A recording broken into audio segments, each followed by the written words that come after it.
एलपीजीच्या कमतरतेमुळे मुंबई, बंगळुरू आणि चेन्नईमधील रेस्टॉरंट संकटात. परिस्थिती अशीच राहिल्यास मुंबईतील हॉटेल्स बंद करावे लागण्याची शक्यता.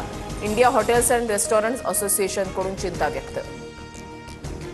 गॅस पुरवठ्याचा आढावा घेण्यासाठी 3 सदस्यीय समिती गठीत. पेट्रोलियम मंत्रालयाची माहिती. तर सकाळी 11 वाजता आहार संघटनेची मंत्री भुजबळांसोबत महत्त्वाची बैठक.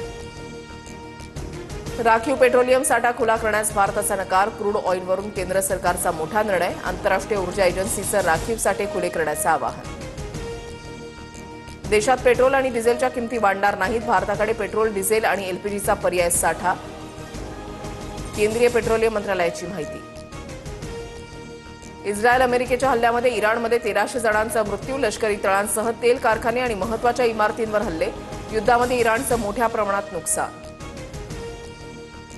इराण इस्रायल संघर्षावर डोनाल्ड ट्रम्प आणि पुतीन यांच्यामध्ये फोनवरून चर्चा. युद्ध तत्काळ थांबवण्याच्या अनुषंगानं दोघांमध्ये चर्चा झाल्याची माहिती. चीनकडून आखाती देशांना युद्धबंदीचं आवाहन. आखाती देशांच्या सार्वभौमत्वाचा, सुरक्षिततेचा आदर केला पाहिजे. चीनचे परराष्ट्र मंत्री वांग यी यांच्याकडून युद्धबंदीचं आवाहन. इराणनं तेल पुरवठा थांबवल्यास वाईट परिणाम भोगावे लागतील. होर्मुझच्या सामुद्रधुनीवरून ट्रम्प यांची इराणला धमकी. तेल पुरवठा थांबवला तर हल्ले आणखी वाढू. ट्रम्प यांचा इशारा. वाटाघाटी सुरू असताना हल्ले करणाऱ्या अमेरिकेशी चर्चेचा कटू अनुभव. अमेरिकेशी चर्चा करणं आता आमच्या अजेंड्यावर नाही. इराणचे परराष्ट्र मंत्री अराक्ची यांनी चर्चेच्या शक्यता फेटाळल्या. होर्मुझ सामुद्रधुनीच्या परिसरात युद्ध चिघळल्यास भारतासह अनेक देशातील इंटरनेट ठप्प होण्याची शक्यता. सागरी मार्गाच्या तळाशी फायबर ऑप्टिक केबल्सचं जाळं असल्यानं मोठी भीती.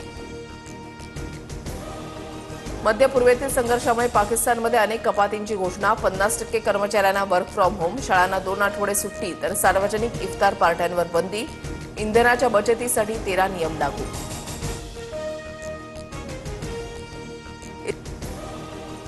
अमेरिकेला इराणचं तेल हवंय. इराणचे परराष्ट्र सचिव इस्माईल बघाई यांचं मोठं वक्तव्य. इराणच्या विभाजनाचा अमेरिकेचा प्रयत्न असल्याचाही आरोप.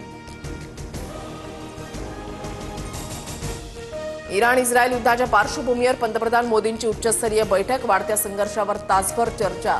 गृहमंत्री अमित शहा, एस जयशंकर, सीडीएस आणि एनएसए अजित डोभाल बैठकीला उपस्थित.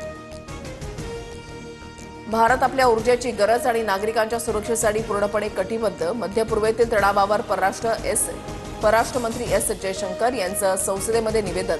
पंतप्रधान मोदींची एस जयशंकर यांच्यासोबत महत्त्वाची बैठक.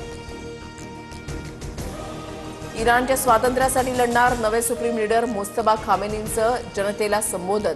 तर अमेरिकेचा मुस्तफा खामेनींना विरोध. इराणमधल्या मुलींच्या शाळेवरच्या मिसाईल हल्ल्याचा व्हिडिओ समोर. हा वॉर क्राईम. 165 मुली मारल्या गेल्या. इराणकडून संताप व्यक्त. तर स्कूल टार्गेट नव्हतं. अमेरिकेचं स्पष्टीकरण. इस्रायलच्या मिसाईल हल्ल्याचे पर्यावरणावर घातक परिणाम. इराणची राजधानी तेहरानमध्ये काळा विषारी पाऊस पडल्याची धक्कादायक घटना. इस्रायलनं तेल शुद्धीकरण केंद्रावर केले होते मिसाईल हल्ले. बीएसआर कंपनी मालक व्हीके सिंगची सीआयडीकडून सलग 3ऱ्या दिवशी चौकशी. अजित पवारांच्या अपघात प्रकरणामध्ये माझी चूक असेल तर कठोर शिक्षा करा. व्हीके सिंगचं वक्तव्य. बीएसआरची विमानं सुस्थितीमध्ये असल्याचाही दावा. व्हीके सिंग कोणाची नावं घेईल या भीतीमुळे त्याला वाचवलं जातंय का? रोहित पवारांचा सवाल. तर व्हीके सिंगला पुराव्यानिशी उत्तर देणार. रोहित पवारांची प्रतिक्रिया. अंबरनाथच्या